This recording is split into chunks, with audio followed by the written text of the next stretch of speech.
Okay, thank you everyone for joining. It's our great pleasure to welcome you to the fifth and the final session of the OECD Training in Agriculture Supply Chains in the MENA region and Turkey.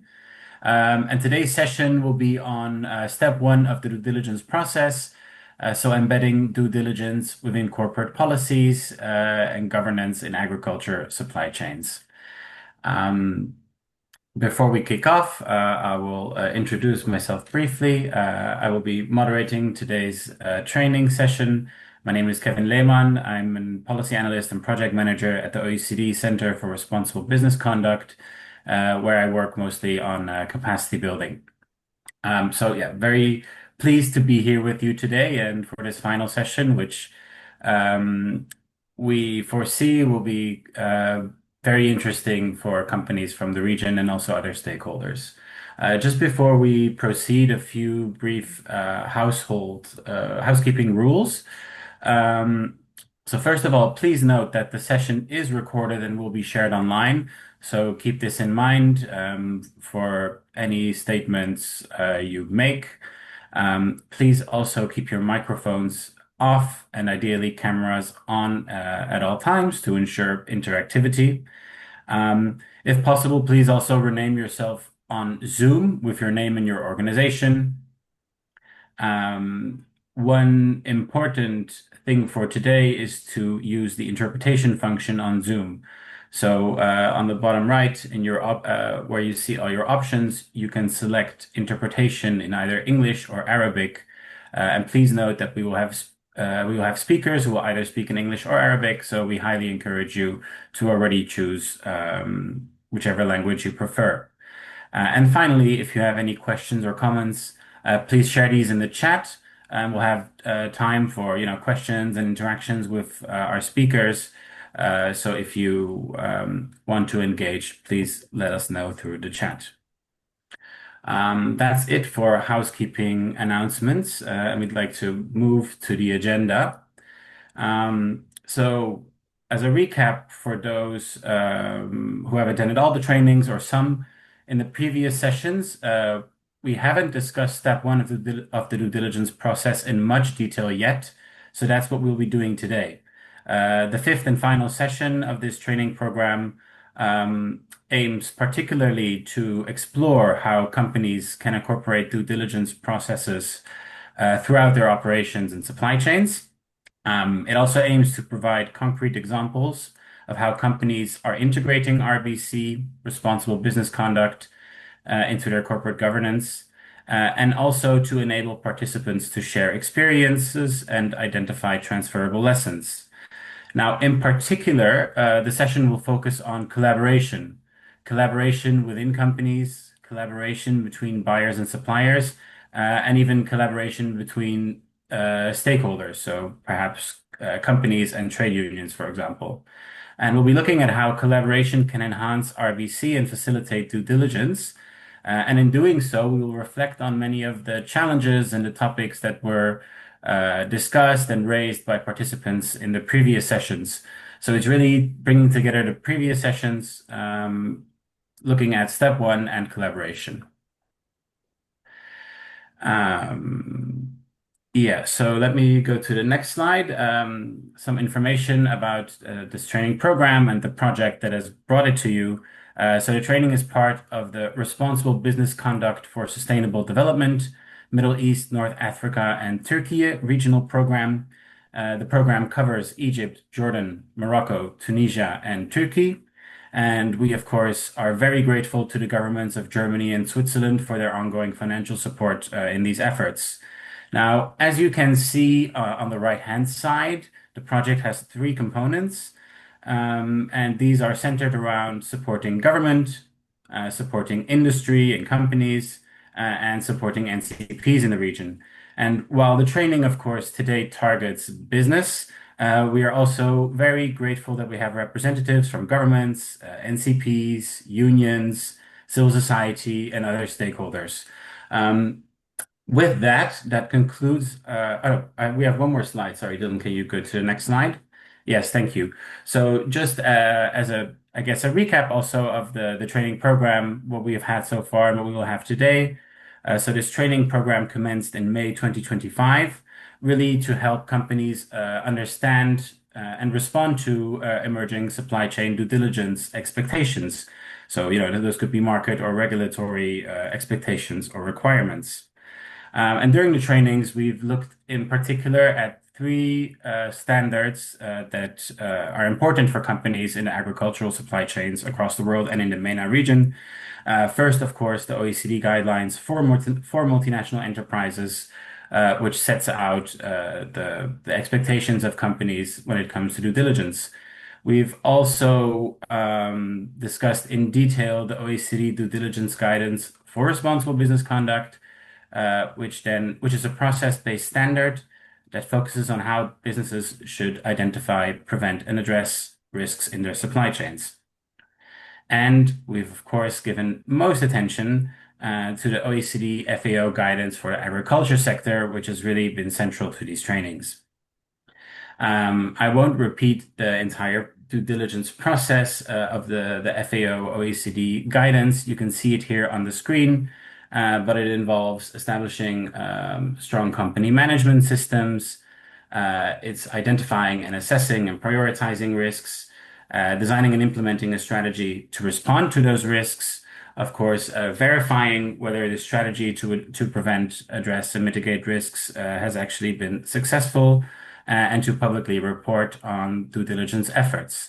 As mentioned, we haven't discussed in detail step one with you now, and we'd like to do that because this will very neatly bring everything together that we've learned, and so that you can then take this forward in your work. With that, with those introductory remarks, I would like to hand over to Tomislav Ivancic. He's a senior consultant with the OECD Center for Responsible Business Conduct, and he will be sharing some of his reflections with you, having worked in the agriculture supply chain for years or longer, perhaps decades. Tomislav, you may correct me there when I'm wrong. And he will provide an introduction to step one and how this relates to all the topics that you've identified in previous trainings. So without further ado, Tomislav, please, the floor is yours. Thank you. Thank you so much, Kevin, for that nice introduction. And hello, colleagues. Can we transition to the next slide, please? Great. One more slide, please. Great. Thank you so much. So today I have the pleasure of introducing a little bit about step one from the due diligence framework. And I'm excited to do so because it's arguably, or at least in my opinion, the most interesting of the steps. So that's the good news, as it really defines the entire due diligence process thereafter. And it's quite intricate and involves many different kind of sub steps or stub areas that help a company understand and rationalize the due diligence process in general. But to begin that, I think that it's important to take a step back and outline what exactly is due diligence, right? In this context, as it's important for newcomers or even those with a strong or established responsible sourcing strategies and efforts to really understand how the due diligence in the context of the OECD guidelines really can help a company and what that means to kind of redefine, right? So, as a bit of a background, due diligence itself began or emerged from the financial sector back in the early 2000s, right? So we know that the financial sector in itself has always been very keen in understanding how businesses can have financial risks, and particularly in the supply chain, right? So looking at financial impacts that could happen when onboarding or working with different suppliers, and then really that grew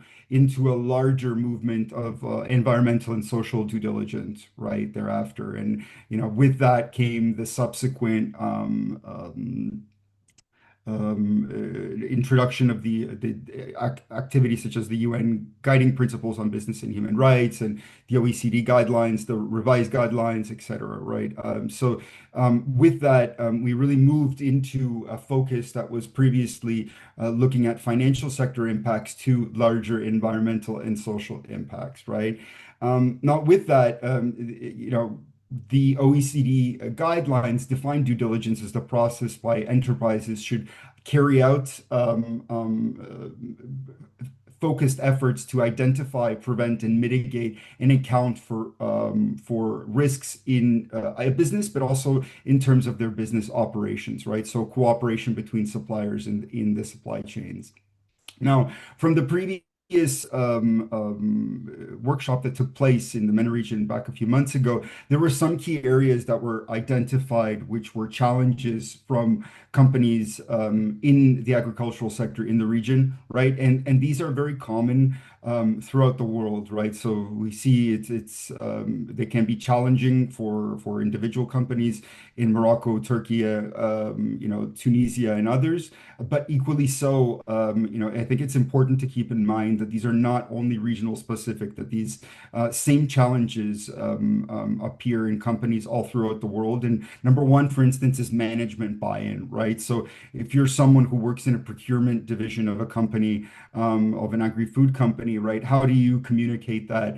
You'd like to kind of introduce or embed these principles in business operations to your senior management, right? Which may or may not be keen on operationalizing due diligence, right? Resource constraints, companies vary in sizes, right? We have large agri-food enterprises in some countries, medium size, and other times we have cooperatives or smaller enterprises that possibly even have 10 to 15 people working in those companies, right? So how do we make due diligence work in those contexts, right, where we have smaller actors and larger actors, even with sizable sustainability teams.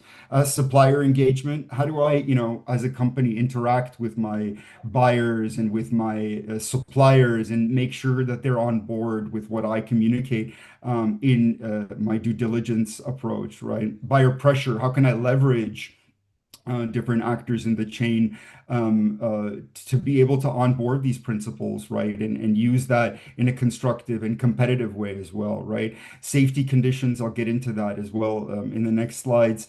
And also individual risks were identified as more salient than other or more common than others, right? Including informal labor. We know that in the agricultural sector, there is a large issue of seasonality and onboarding, workers in certain periods, right, to address or to feed into agricultural production. Child labor, which can be an issue in some economies as well, particularly in areas that may suffer to high poverty, right? And unsustainable challenges in agricultural production, including irrigation techniques or impacts that could relate to the environment through the use of through agricultural production. Next slide, please. So when we look at what does this really mean in practice for companies, so there's several different sub areas that companies can consider when launching step one. Number one in itself, or the first aspect, is creating an enterprise policy for responsible business conduct, right? This is really quite interesting, and there's a lot of great examples that can be applied and looked at, right? So it's really feeds into you as a company. What are your principles in terms of risk management, and how can that be featured and properly addressed or communicated to different buyers in the chain, right? So some, tend to create a policy and even have a website that illustrates their policy and their approach. And others, tend to internalize that and may not, have such an kind of public facing policy that they do communicate to others. But, before that even happens, there's structural internal management issues that need to be addressed, right? So companies in themselves, I'll speak to large companies and I'll give an example to some smaller companies as well, or smaller sized enterprises. So larger companies, have different divisions, right? So some of you here today may have, a procurement division, a marketing division, a buyer division, a lot of different kind of departmental setups that you need to address in terms of how you work within that context, right? And normally what we see is that for larger companies or mid-sized companies in itself, it's always important to have one focal point, right? So perhaps that could be someone sitting in the procurement department or even in the marketing department, right?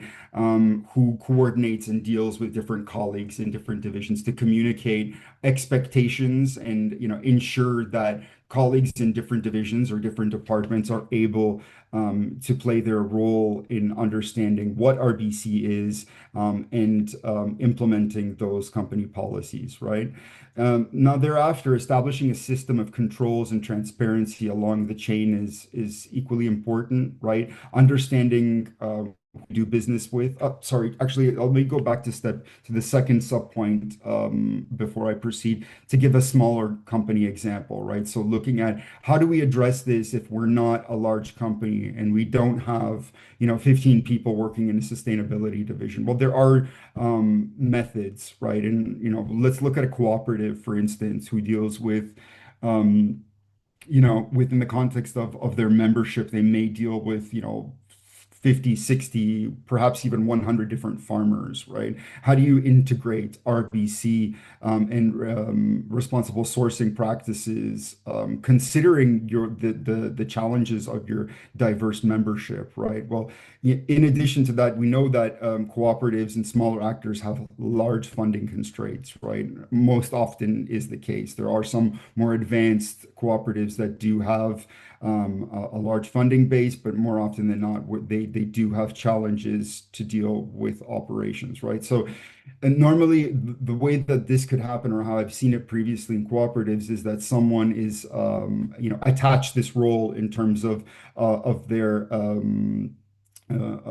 their job duties, right? So really communicating the expectations in terms of RBC to farmers. So of course to others in the cooperative, but to farmers themselves, right? So ensuring that there is a process in place and that there is some kind of logic so that farmers do know that they need to feed into to certain principles, right? And thereafter, for all both larger and small actors, we need a system of controls and transparency, right? So there has to be some kind of management system in place that would allow for accepting data and methods that come from different actors and different risk bases, right?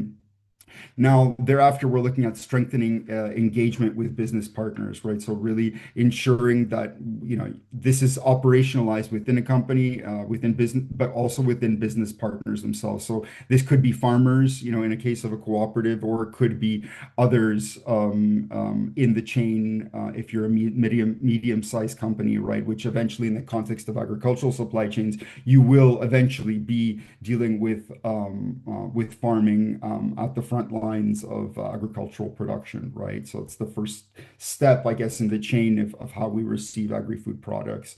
And number five is really establishing operational grievance level mechanisms, right? So ensuring that companies also have an outlet, or individuals have an outlet to raise grievances, really, in terms of issues in the chain, right? So ensuring that there is some kind of transparency protocol and claims protocol that individuals can report on adverse impacts that they may occur within the chain, environmental or social, right?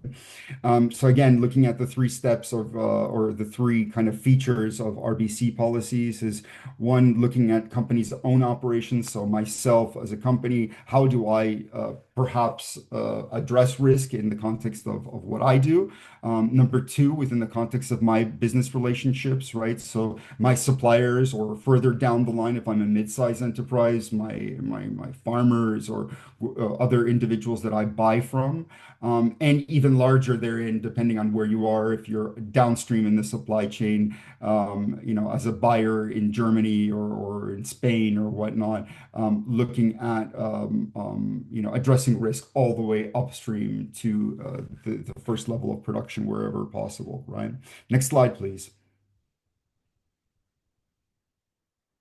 So what are the basics to include into an enterprise policy for responsible business conduct? I've already spoke to a few elements here, but there are many others to consider, right? And there is no standardized approach. And I often hear from companies saying, Tomislav, can you please give me a template? And I said, yeah, sure, I can give you a template, but this will need to be adapted to your business operations, right? So it's always great to have examples, but it's important to keep in mind that this needs to be tailored to your realities, right? So first is an explicit commitment to upholding international responsible business conduct standards, right? So as a company, acknowledge the fact that you are making a concerted effort to feed into this global policy dialogue and this increasing global needs for buyers and supply chains around the world, which aim to reduce adverse environmental and social impacts in production, right? So make that explicit, and saying, I as a company, or we as a company, aim to, fulfill international commitments and, do our part to reduce environmental and social impacts through our operations, right? So again, that feeds into commitments on RBC issues, commitments to a company's most significant RBC risks, right, and the prioritization therein. So these are, I think it's important to keep in mind that all companies have risks, right? And oftentimes, it depends on where we are geographically, or where a company is in their RBC spectrum or journey. Sometimes we hear companies that say, I don't have any risks, that's not applicable to me, right? Or other times we may have enterprises which do have a little bit more experience and which are much more open to the process, saying, yes, we are making a concerted effort. And I think it's really key to understand that all companies have risks. And some of those risks may be larger, or some of those risks may be smaller, right? And they may be more salient or have more macro impacts on society or the environment. But nonetheless, it's important that a company addresses that and prioritizes those risks, right? So, heat mapping is a very common way to look at where your environmental or social risks may transpire, right? So understanding, impacts such as child labor, for instance, that is a more salient risk in a chain, deforestation, equally so, amongst others, right? For further on, other elements or characteristics in an enterprise policy can include stakeholder engagement, right? Reaching out to different actors in the field, both at the level of production, but also perhaps in capital cities as well, or major export areas, ports, and whatnot, right? It depends on the makeup of the country in itself. NGOs are often more keen to engage, and amongst others, right? So, and again, illustrating of how the company addresses remediation in that context. Next slide, please. Great. And Tomislav, can we ask you to No perhaps go through problem. these slides relatively briefly, and then we'll come back during the panel discussion, which I'm sure we can get back to this as well. Thank you. Sure, not a problem. So really this year looks at establishing a system of controls and transparency. This is a kind of a snapshot of what the chain looks like. This is all very familiar for all of you who do business with partners around the world. Up downstream in buyer contexts, retailers and whatnot, often look at what companies are doing upstream to make a meaningful effort to reduce environmental or social risks, right? And that's where kind of this workshop comes into play and really illustrates the importance of what you have to do at the ground to be able to communicate that to individuals downstream. But it also reflects, competitiveness. And I want to make sure that this is key, that these are not only, characteristics that help both address environmental and social risks, but they also, make you more competitive down the chain as well in terms of your products and service offerings.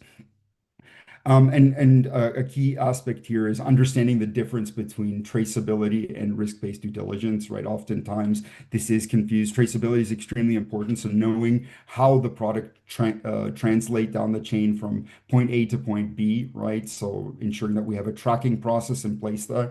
But that's no substitute for risk-based interventions where, in addition to tracing from point A to point B, we'd need to know what kind of risks, so environmental and social risks that translate in that journey as well, right? Which are not as evident often in terms of traceability itself. Next slide, please. And lastly here, I'll give some examples of where we even begin, right, within this context. The OECD-FAO guidance is a great starting point. There is a template or a model policy there that you can look at and adapt again for the context in which you're working in. Again, assign senior leadership or that can really kickstart buy-in within an enterprise or different cooperative or whatever your business reality may be. Independent reviews, really. So once when you establish a policy, ensure that you communicate to different actors and see what they think to collect some kind of feedback and ensure you're on the right track. Incorporate RBC expectations into contracts, right? So really use the policy into your buyer expectations and your contracts, so to really kickstart the process forward and ensure that it links with your other activities. And lastly, talk to your employees, business partners, and community actors to ensure that you are really updating your policy throughout the journey and ensure that it's not just something that's a one-off activity, but that it constantly feeds into developments and changes. Next slide, please. I'll pass it back to you. Thank you very much. Great. Thank you so much, Tomislav. This really sets the stage very well for the panel discussion, which will now commence. Some of the participants, we know the due diligence steps. It's a lot of information to kind of work with. So at the end of the session, we will also share some tools with you that after we've had the discussion, you can go and have a look for yourself. One of the tools which is online now and which will be launched later in the year together with other tools is the due diligence checker for the agriculture sector, which should help also especially SMEs to navigate not just step one, but all the 5 steps of the guidance. So we'll get back to that in a bit. Now, let us move to the panel discussion. If I could have the next slide, please. One more, the next one that introduces everyone. Great. So I have the great pleasure to introduce 3 additional panelists to you today. The first is Mohamed Gad. He's a research and development manager based in Egypt and working for the company Belco. So Belco is a family-run Egyptian producer of fresh fruits and vegetables that exports to Europe, Middle East, Asia, and Africa. So thank you for being with us today, Mohamed. Second, we have Rama Rafat. She's a legal expert and consultant for the Center for Trade Union and Worker Services based in Cairo, Egypt. Thank you also for joining us, Rama.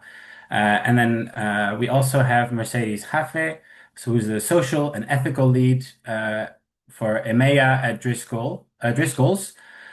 She's based in Spain, and Driscoll's is a large enterprise from the US in the fruits and especially berries sector, with over 55,000 growers in Morocco alone. So that, I guess, again, highlights the relevance of you being here today in our discussion. Thank you for joining us too. And then we will also be able to count on Tomislav to kind of reflect on what has been discussed and perhaps add some additional reflections.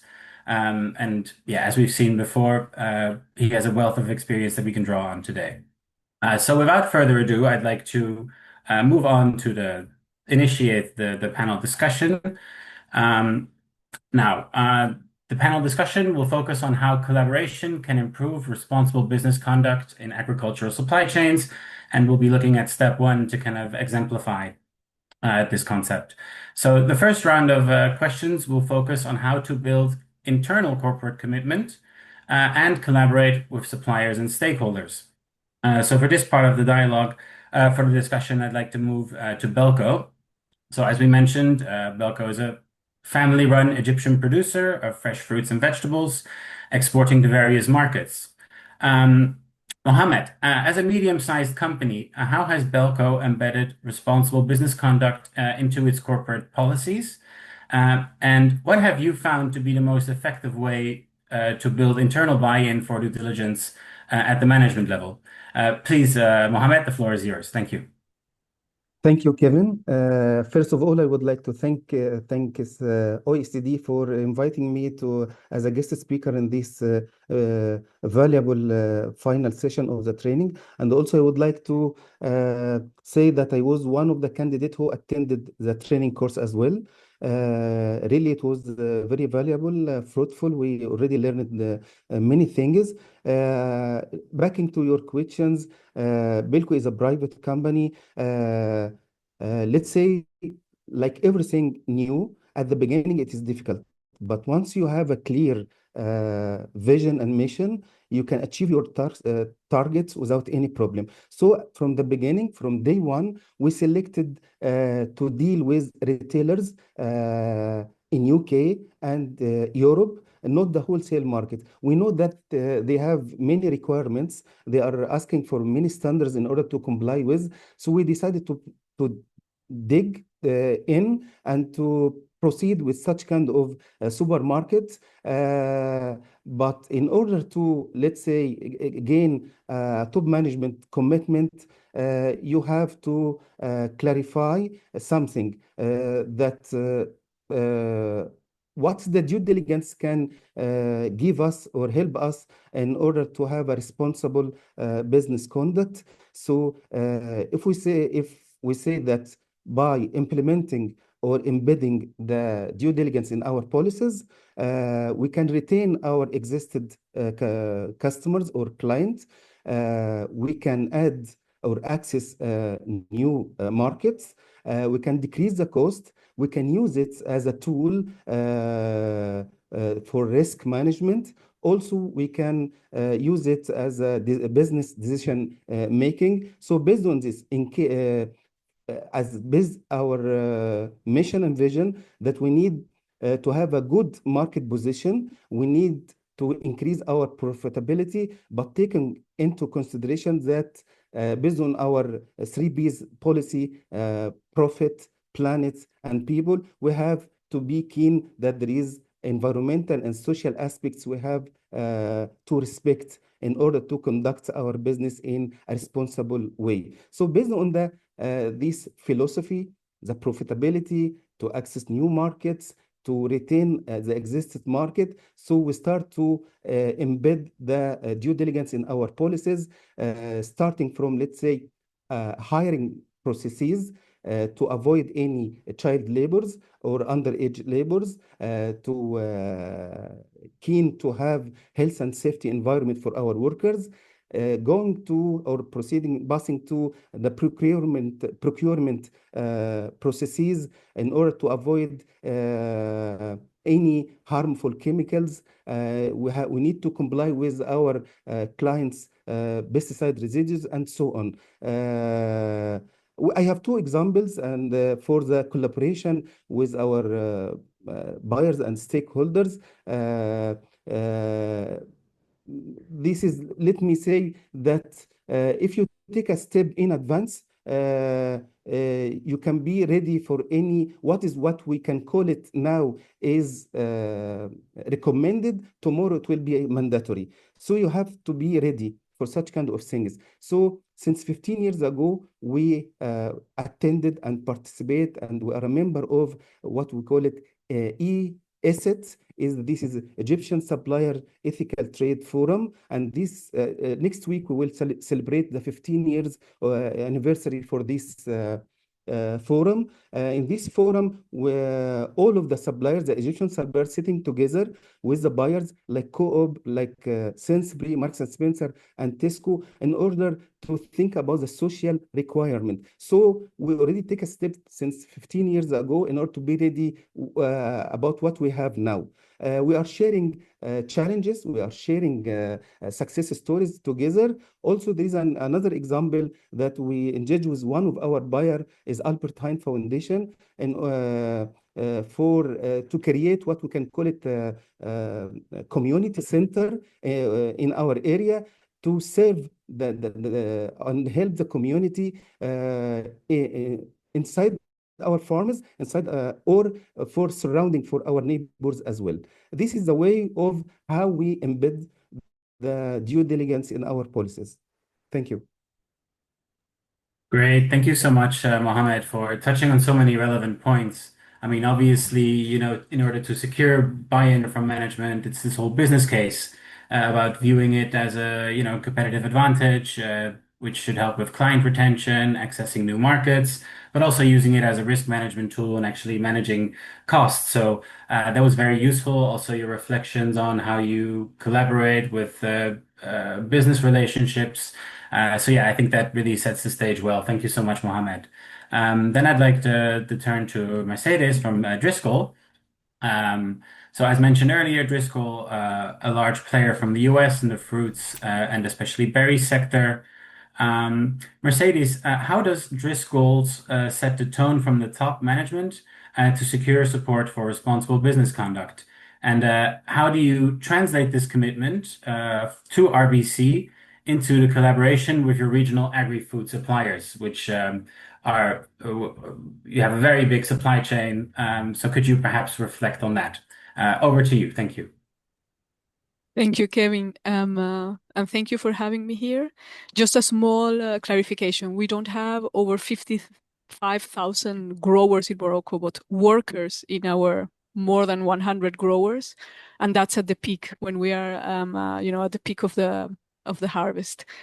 I wanted maybe to start with the part of top management. So we have in Driscoll's, we have a very strong corporate culture around our mission and our vision. And our vision talks really about enriching the lives of everyone we touch. And this is related to communities, this is related to workers, this is related to environment, besides from also consumers and so on. And this really has translated into a global code of conduct. We are, let's say, a global company. But also we have our own labor standards based on the ILO recommendations and principles. So these are, let's say, at the top, this is what guides our business, and this includes top management. And what we do is really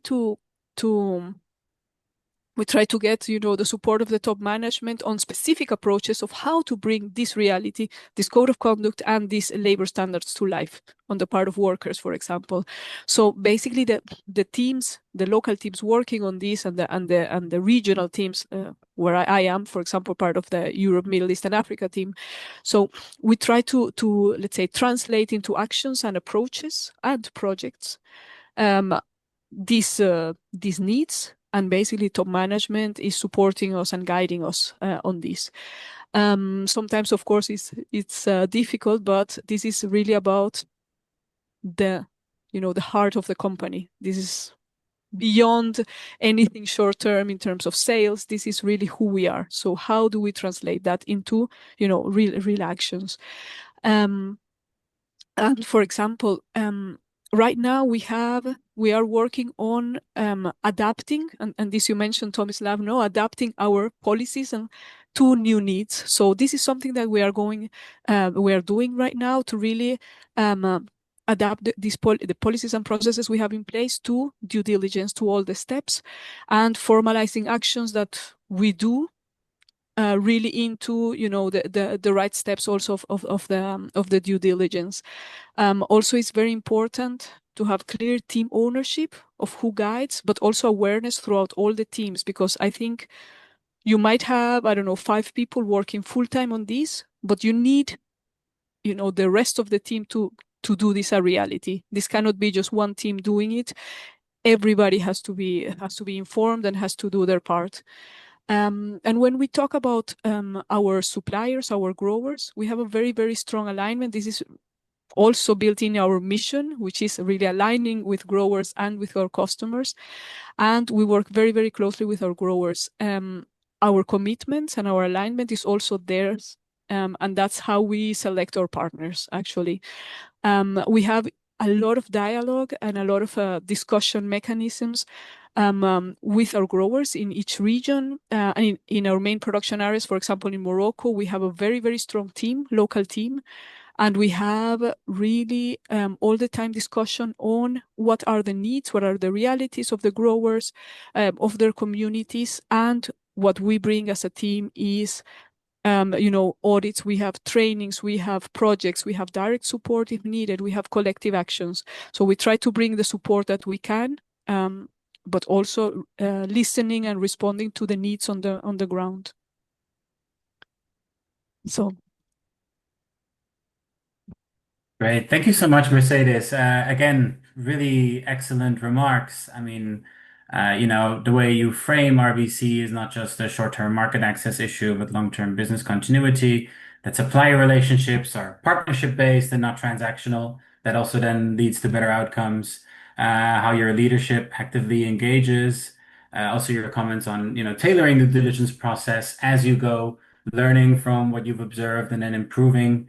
And yeah, ownership over the process across departments and teams also very, you know, important. So thank you so much for highlighting all that. And yeah, we'll get back to you soon. So I've been informed we've had some technical issues with our third speaker, Miss Rama. So perhaps until we have her, I was wondering, Tomislav, would you like to comment on anything that we've heard? Yes, thank you so much, Kevin. What great speakers. Thank you, Mercedes, and thank you, Mohammed. I have a few million questions, but I'm really going to, you know, scale back and ask one for each of you here. Mohammed, you know, looking at the context, you know, staying true to what we're discussing here today, which is really about step one. Can you talk to a little bit about how did you get buy-in from your management in particular?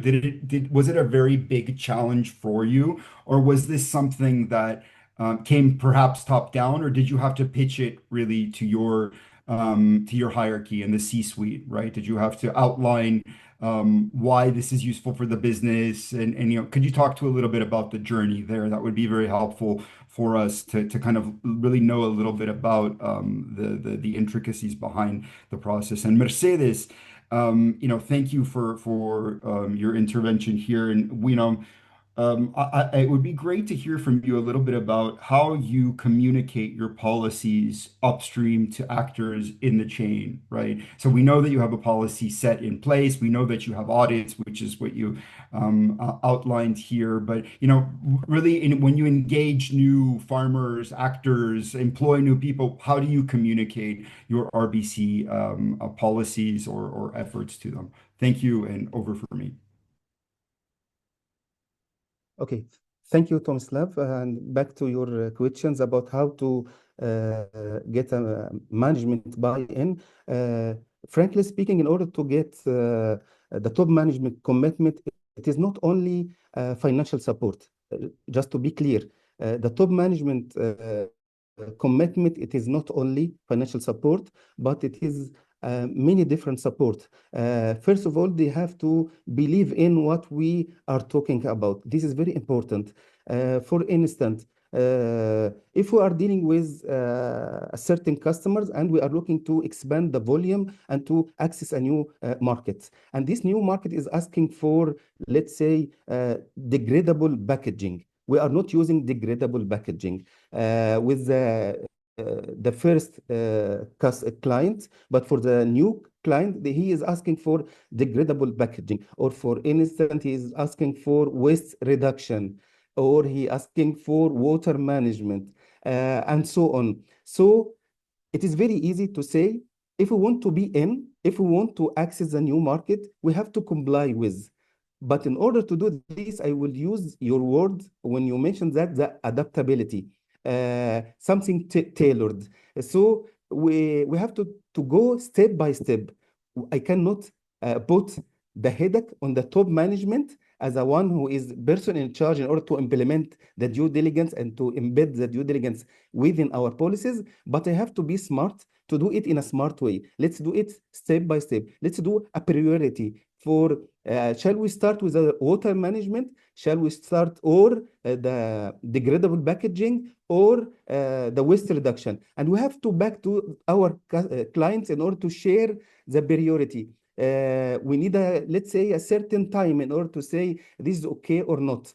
And based on this, we can get the commitment from the top management in order to proceed. Right.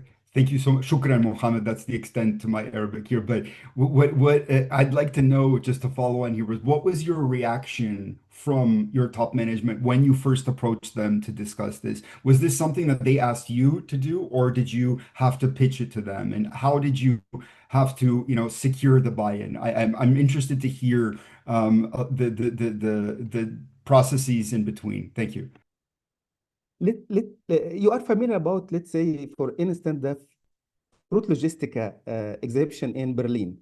So this is an exhibition is yearly. It is already implemented or presented. So before going to Fruit Logistica, we have something in our mind that, okay, are we satisfied with our current customer, or we need to add a new customer? If we need to add a new customer, in which area, what kind of due diligence they are looking for? So we have to be ready in advance, step in advance, so take a step in advance in order to be ready for their requirement and their due diligence. Fantastic. Thank you so much. Thank you. Now may I answer your question on how do we communicate our policies and our approach to our suppliers, to our growers? So first, when we are looking, let's say, for a new partner, new grower, this is usually included in the initial discussions, high level. It's also part of the grower evaluation that we do before we decide to go for a new partnership. This is also explicitly included in the contracts, in the grower contracts. And we have, if there's any change or any update of the contract, this is also included in the exhibits, in the annexes, and this is communicated and has to be signed also by the growers.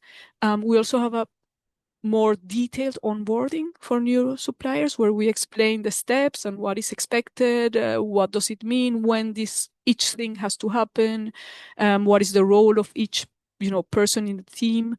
And we also include it usually in, we have like meetings to prepare the season, or meetings at the end of the season to see how things have gone. We have a lot of events. So for example, I don't know, a training or an event to raise awareness on specific topic A or B. So there's always a continuous communication. But we also ask, so we also visit our growers and we ask what they are doing. Sometimes we learn a lot from what they are doing, actually. And we try to put different growers together so they can learn from each other. There's a lot of great things happening. So that's always very important for us to learn it, and for the other growers, other suppliers to learn it. We even have, so recently, and Othman is in the call, Othman brought a lot of Morocco growers to Mexico so they could learn about labor and about worker protection experiences that we have there. We have growers from, country A going to country B. We have events, international events, where we bring them together. Fruit Logistica, there's always an event, and growers are mixing there and talking. And so it's really continuous. Communication is very important. It's really, really has to be brought in different channels, different messages, from top level to very, very technical, all over. Okay. Great. Muchas gracias. Thank you so much, Mercedes, and also thank you, Tomislav, for those follow-up questions. Those were very useful and got us very interesting answers. I've also been informed that our third speaker, Rama, has joined us now. So welcome, Rama. Just as a reminder to everyone, Rama will be making her intervention or her remarks in Arabic. So please toggle the interpretations setting if you need it. Rama, thank you so much for joining us. The Center for Trade Union and Worker Services is an Egyptian workers association established in 1990, and it provides activities such as capacity building for workers, initiatives for women's economic empowerment in unions and the workplace, and monitoring of labor rights. So you bring in an invaluable perspective to our discussion today, and we were wondering how have the activities of your organization resulted in improvements in Egypt's agricultural sector? And moreover, could you share some examples of constructive collaboration between workers and foreign and domestic companies? Rama, thank you so much. The floor is yours.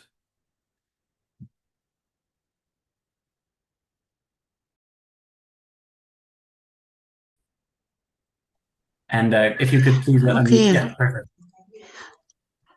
صباح الخير عليكم كلكم. Good morning, everybody. دلوقتي احنا بالنسبة لنا عايزين طبعا نشتبك جدا مع We want البروجرام to be engaged with the program of OECD more and more. The problem in Egypt that unions and trade unions are still weak, so the capability of engagement is a bit hindered. We need to be part of program of effectiveness, communication, but it's still weak. We are still weak in this regard. We want to build our capacity to have better communication in between the growers and the workers in the agricultural sector, and also the supply chain, corporates working in this field. The problem we have that we have a grave problem in the agricultural sector. The condition of labor is still not that good. Specifically, most of the labor is not organized, it's seasonal in agriculture. That means denial of major rights. One of the major problems we had recently is about safety and the occupational health. Dean, when many times workers are transported with inhuman means, they have been exposed to unfortunate accident. 19 girls under 18 years old, and they have kids also. Their life is put in hazard. They work at least 12 hours a day, and they are paid 130 Egyptian pound, guinea. I think that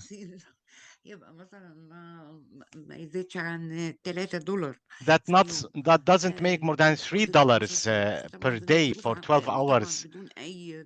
And of course, without any insurance, without any guarantees. So we have major problem. Majority of the workers are under 18 years old. They are one way or another are kids, and they are not enjoying any type of protection. We don't have enough inspecting methods or surveillance over fields and farms where they hire these kids and girls. we hope to have the capacity to work with the chain of supplier and corporate to improve the situation, at least to build code of conducts that followed and respected. I mean, to be respected by all investors and for workers to enjoy it. We need to, in order to do so, to have negotiation with the suppliers from the side of OECD and its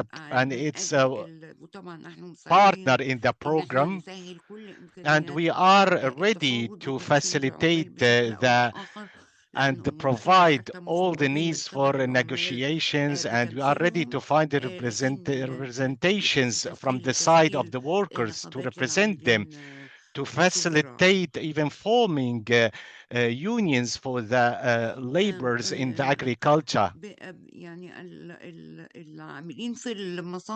The workers in the agro factories, majority of them are informal, unorganized labor. In addition to this, to add insult to the injury, we have climate change impact on agricultural sector. It has serious impact on the female workers and also all workers, because we know that majority of the workers are female in agriculture. The climate change had a negative impact on them. It reduced the food security, it reduced the productivity of the farms, and that leads to less access to food items, because you know that automatically when the productivity is less, then the final production of food is less. For people who own small lands, less than hectare, they have been impacted in tremendous way by climate change. This is something we have touched upon and recognized in the recent years. The climate change is expressed in acute aspects. We have sometimes heavy rains, or either the opposite case, extreme drought, that affect the management of lands and the irrigation system. So we have bigger needs to integrate the female laborers in the discussions going on adaptation with the changes of the climate. Rama, may I ask you a quick question? We're a little bit short on time, so we're going to have to ask everyone to keep responses slightly briefer. But I wanted to ask, because we had a chat earlier and you gave a really good example of how your trade union has collaborated or has started to collaborate with companies. And we were wondering, could you perhaps also reflect a bit on that? Because I think it would be really good for everyone present to also learn about what you've been doing. So could I ask you please to kind of wrap up your answer, but integrate that? That would be great. Thank you.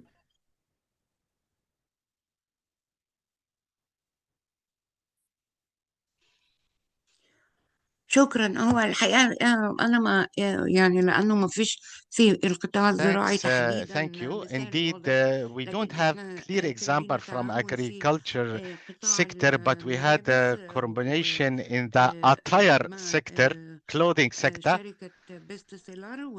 with Bestseller company, which it's a multinational corporate based in Denmark. الحقيقة إنه تعاون مثمر جدا لأنه Indeed, it was really a productive corporation. We had negotiation. They were really positive. They were approaching us always to communicate on the way to implement the standard of labor in the factories. Indeed, they are more like supply chain contracting with many factories in the MENA region, in Turkey, in Egypt, in Turkey, in Egypt. And through our cooperation with them, we came out with the idea of building code of conduct to be implemented in the factories, whether when it comes to the standard of labor or the rights of female workers, or to deal with the problem of child laborers. So we reached out a constant labor standards to be included and embedded and respecting the international labor agreements. And indeed, we had really fruitful, resultful cooperation with them. Indeed, they asked us, what can we do? And we, in turn, responded, let's build code of conduct. This code of conduct could be embedded in all factories.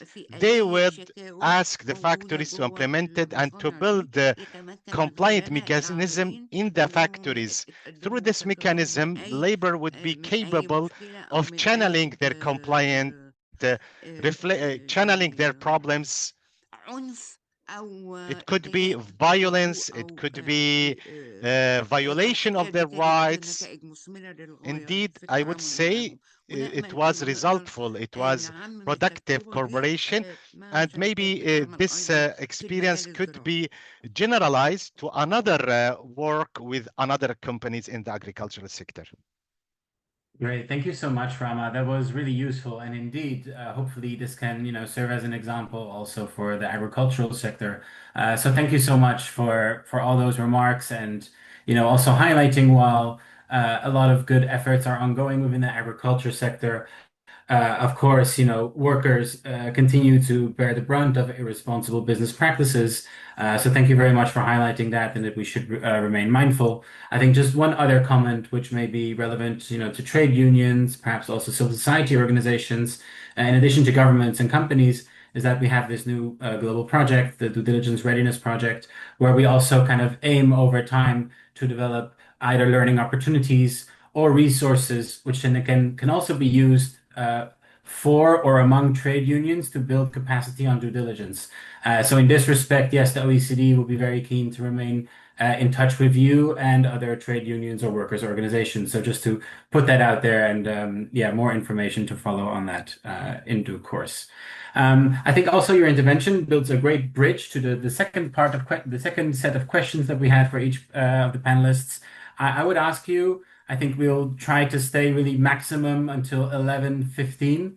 So if you could please keep your responses to maybe 2 minutes, really the core of the message you want to convey, and then perhaps we can get back to it and ask you to unpack it a bit more. In this respect, so we've heard how commitment is built, how collaboration starts, and now we're going to dive a bit deeper into how these policies are implemented and improved in practice. So I'd like to start with Mercedes in relation to Driscoll's. In October this year, you facilitated a first dialogue on water stewardship and collective action. And this was co-organized with the Equatorial Coca-Cola Bottling Company and Danone Central. So the dialogue brought together companies, but also local authorities and environmental NGOs in Morocco to build collective action for water resilience. Now, this, of course, is a very interesting initiative, and we were wondering what worked well for you and the other participants during these discussions, and how can such an initial dialogue be turned into concrete improvements, in relation to water management, yes. Over to you. Thank you, Mercedes. Thank you. So this is something that another team is doing that focuses on environment, but one of the things that worked very well in this is really sitting down between companies in a pre-competitive environment and discuss about challenges. Recognize you have a challenge, in this case water, and that we all face this channel and understand how each one is facing it. there was also, a joint recognition that there is a need for a framework to bring different stakeholders together, because companies cannot do it themselves, communities cannot do it themselves, the government cannot do it. It has to be, and the NGOs cannot do it themselves. So how can we, bring everybody together? So that's why we set up this workshop with a lot of guests, a very open discussion, and really bringing in the attention of the authorities, because also when the private sector is voicing their needs, usually the authorities also listen. So what we are doing right now, so this happened in October, so very recently, 1.5 months ago. So currently we're working on formalizing this commitment through signatures from the different stakeholders and the different participants of the workshop, and we have an initial roadmap of actions, and this has been circulated amongst participants. So from there, we first you build the awareness, you invite the people to talk, you guide a road. It's not the final road, it's a first proposal, and you invite people really to participate, to talk and to act together. So next steps, I can tell you in a few months, but this is where we are right now. Great, thank you so much. So I think we'll need a follow up in a couple of months to learn from your lessons. But yes, very encouraging that such initiatives are happening. Thank you very much for that, Mercedes. Mohammed, I'd like to turn to you. As a supplier, Belco being a supplier, how do you continue to engage with your buyers when risks are identified, especially in sensitive areas?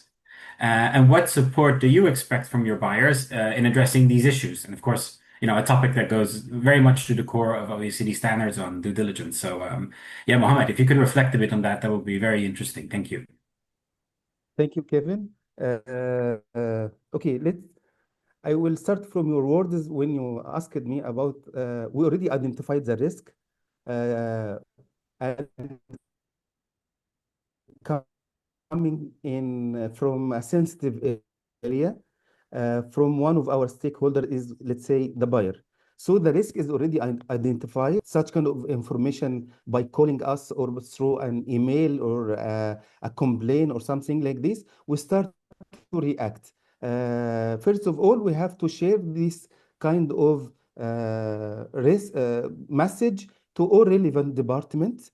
The second is to start to do to open an investigation to check the root cause, and then to start to check the severity of such kind of risk. Is it low, medium, or high? And based on this, we start to act based on our policy for the mitigation or how to do the corrective action based on this. And I have, let's say, one example. Let's say that, for instance, we are talking about an issue related to food safety, excessive pesticide residues, something like this. So I get such kind of call or message from one of our buyer.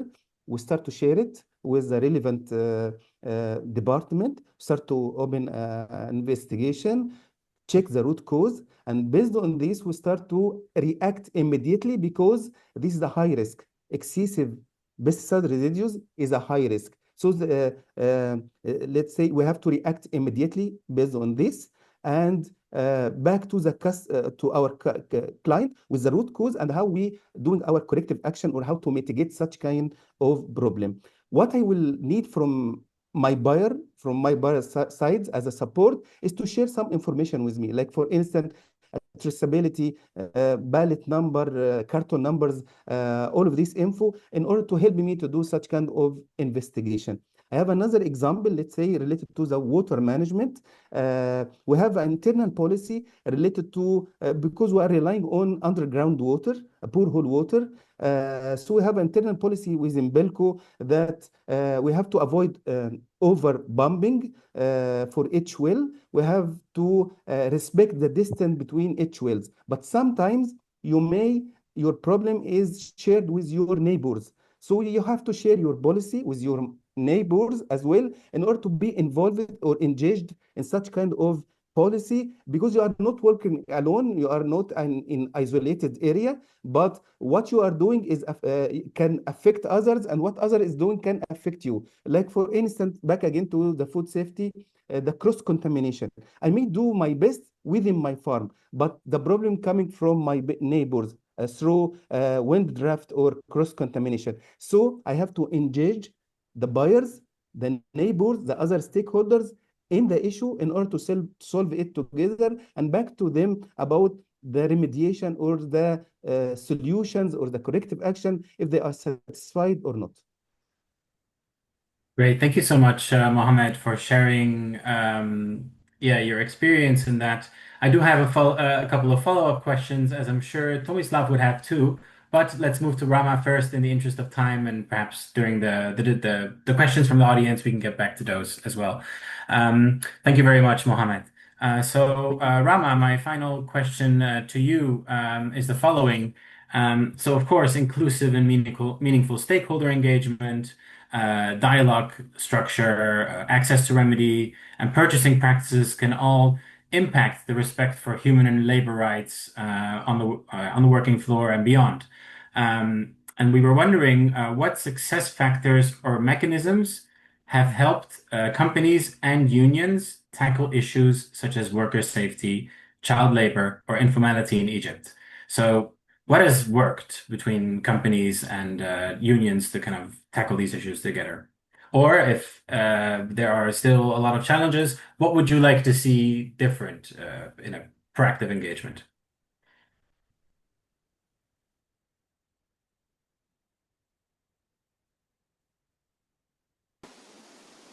شكرا. Thank you. يعني ما زال التحدي الكبير اللي بيواجهنا The challenge we face a lot is the weakness of the unions, because historically in Egypt they were not allowed to create powerful ones. So we try to cope with the situation, and at the same time we try to work more on having more activities in this sector, especially when we look at the legislations, the new laws issued, especially the law number 14, Act number 14 in 2025. It was activated last September. Before that, the law didn't mention that the child workers are part of these laws to be protected. But now protection, because these children are between 15 and 16 or 17 years of old. However, one of our challenges is that the creation of unions is very difficult. We face very difficulties in registration and other steps, and this also needs to be addressed. And we think that representatives of farmers, because according to the law, there is something or somebody called the representative of farmers. When farmers agree to be represented by a person, when there is no union for them, this is what we ask for now. And if there is, in order to have discussions about the basic issues with the companies working in the agriculture sector and also the providers, we think that this will lead to improve the situation. Also want to agree on something, on principles that we agree on for people, farmers in the farms or the seasonal also farmers, and this is different from those who work in the companies of the products that they process the products through. There are not a lot, but farmers who work in farms also they should have some forms of social protection, and all the standards should be applied, especially if they were women, because most of farmers are women and children, and thus these are more fragile, and they are in immense need for protection, and that's why we have some initiatives.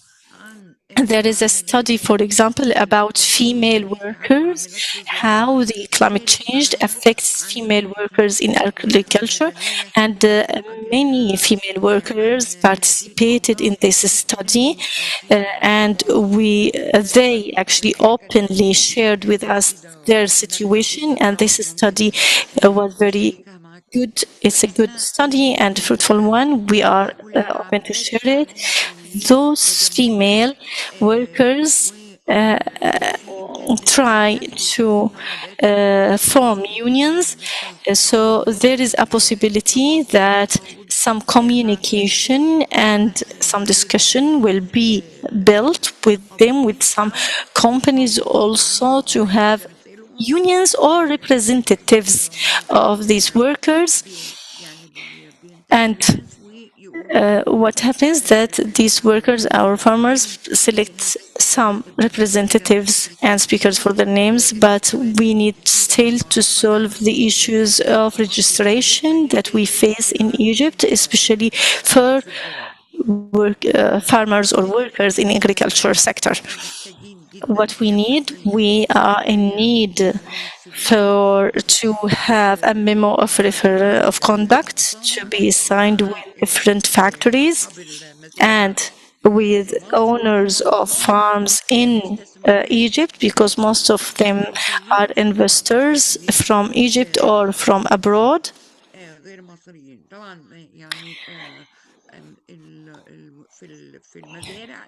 In the farms, the investors, we have more Egyptians than non-Egyptians, but in factories, I think we have a lot of investors from Turkey, because we have a very big amount of investments from Turkey in textile sector, but also in all other sectors, of course. And we hope that a coordination will happen between us and between the buyers, the customers, because they might help us in negotiations to push towards taking into consideration the rights of workers, farmers, women farmers, especially in this sector. And this should be a standard for any production that we call clean productions, or not clean productions. Clean production means during the process of production, all the standards are taken into consideration. I'm very sorry, Rama. In the interest of time, I have to ask you to wrap up. But thank you very much for that also very concrete kind of list of things that need to be done. So yeah, all participants, OECD have taken note of that, Thank you. yeah, we hope that this collaboration bears fruits in the future, and so very well noted. With that, I'd like to conclude our panel discussion. We've run slightly over time, so apologies for cutting off any speakers where it had happened. Before I hand over the floor to my colleague Lena, I would like to invite the National Contact Point for Responsible Business Conduct of Morocco. My question is as follows. We've heard how industry players are looking to advance RBC in agriculture supply chains, and we're really keen to hear from the Moroccan NCP with a few reflections on what you've just heard during the panel discussion. And as Morocco's dedicated public entity in RBC, we were also wondering, what is the NCP currently doing to promote responsible business conduct across agriculture supply chains in the country. Yes, I'll hand over the floor to you. Thank you. Thank you, Kevin. First, I would warmly thank the OECD for initiating and supporting this work. So for my intervention, I'll be speaking in Arabic. Assalamu alaikum. العربية. Peace be upon you, ladies and gentlemen. After you first, I'd like to thank you for this initiative, focusing on the responsible conduct, especially in the agriculture chain. And I'd like to have voice the speaker's voice. She speaks too fast and her voice is deep. She's talking about the reforms in Morocco throughout the last few years in order to support the market and make it more sustainable. And in 2009, it became a part of the international body and it built also a focal point in Morocco, depending on different links. And sorry, Farah, can you speak a little bit slower, please? Because our interpreters are having issue translating when it's too fast. Okay. Thank you. Sorry. As for the structure of our national focal NCP, we have a compound committee about looking into the international issues, import, export, and also governance institutions, human rights, competitivity committees, and we have also another committee which is consultant committee in addition to the unions, and it includes also again, she's speaking too fast actually. As for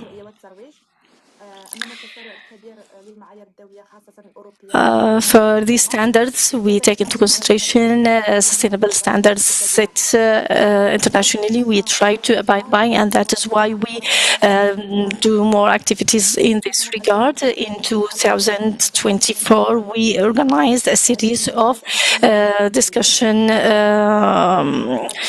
circles in Ribat area also, because it is and Dar al Bayda and other locations, and also the government of Tanja, also because it is a very important industrial area, and in Fas also, which is an agricultural area, and we chose these areas according to their value, economic value, and their connection to other issues as government and human rights. And also we try to define the needs, especially and touch on the standards set by our European partners. As for the international level, we focused on participate in a lot of the activities set for the chains, also for trade chains, and also with the different international entities in Europe and for UN also bodies in order to be trained for human rights and other things and provide the new insights.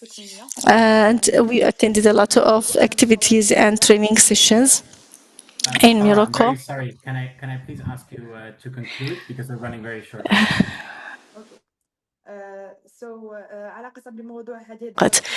As for the subject of these training sessions, I will just move in order to the importance of these training sessions for our sector that we're talking about, the agricultural sector, because these sectors play an important role in the national economy, and that's why it helps also to set policies and also make decisions. And also to be part, sorry, it's again too fast for an interpreter. Again, she mentions how to deal with some specific issues that might raise, and I want also to conclude. It's important to refer that the responsible conduct is not a choice anymore. It is a very important aspect for competitivity and to be part of the clean also production. And we will go ahead in our efforts for more sustainability. Thank you. Great. Thank you so much, Farah, for sharing all that. And I'm sorry that time was short and we perhaps didn't have time to go through everything the Moroccan NCP is doing. But I think it's very clear for participants here that a lot is going on and there's work that we can build on. So thank you very much. Yeah, given the time limit that we have, I unfortunately haven't been able to get back to Tomislav. Apologies to you. But I would like to hand over to Lena now, who will help us conclude this session. So yeah, thank you very much to all our panelists for the very stimulating discussion. Lena, over to you. Thank you very much, Kevin. My name is Lena Diesing. I'm a policy lead at the OECD Center for Responsible Business Conduct, and I'm the program manager of our OECD RBC program that is hosting this training, hosted this training.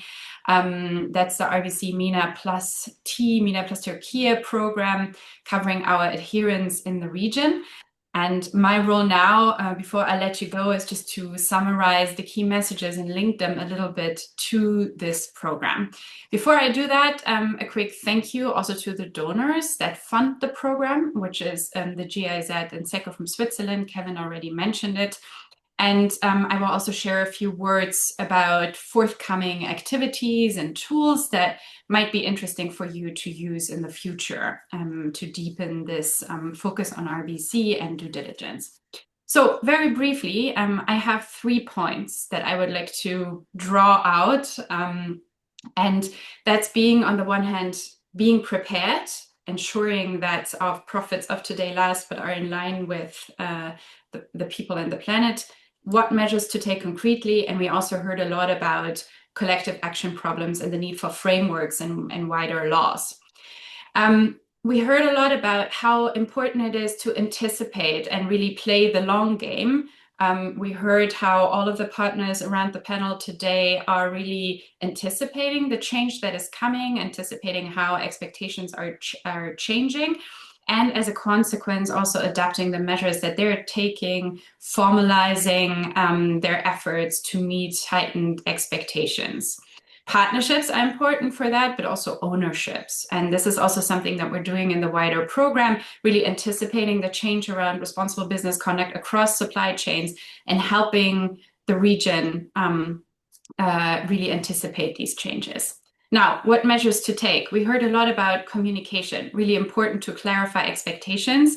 That is something that we have in the OECD standards on responsible business conduct. And this is also something that we're doing as part of our work overall, the MENA program, building capacity. That was the point of this training, actually, that we're closing here today. I think the wider point here is to make sure that the different actors that are part of this change are enabled to implement responsible business conduct.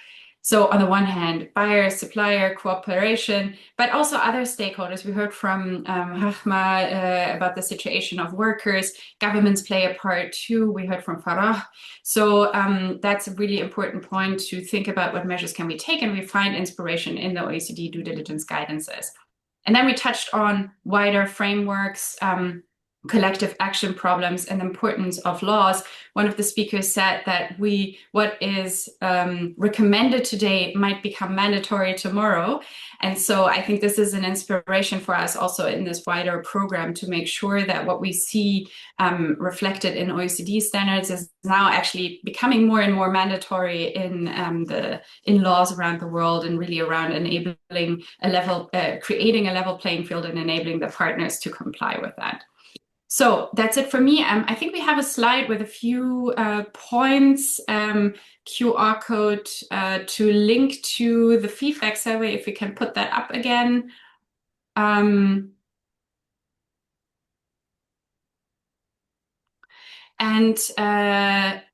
Yes, please scan the QR code if you've been part of the training and provide your feedback. That is very important for us to improve the next training that we have. And this will also be important for the certificates of completion that we'll send out afterwards for those who attended 3 out of the 5 sessions and completed the feedback surveys.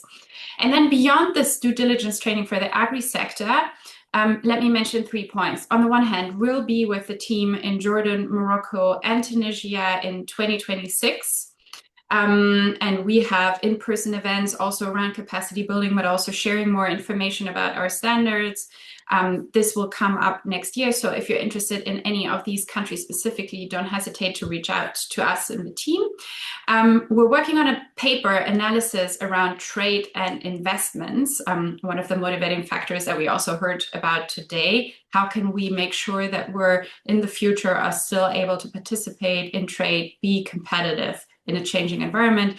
And then finally, a very practical tool, the OECD due diligence checker for the agriculture sector for enterprises and sustainability initiatives is already online, and we're working on updating that into local languages. You find that information also on our website, and then we'll share more information once it's available in the local languages, like Arabic, French, maybe Turkish. We have to still fine-tune which checkers exist for different sectors will be available in what language.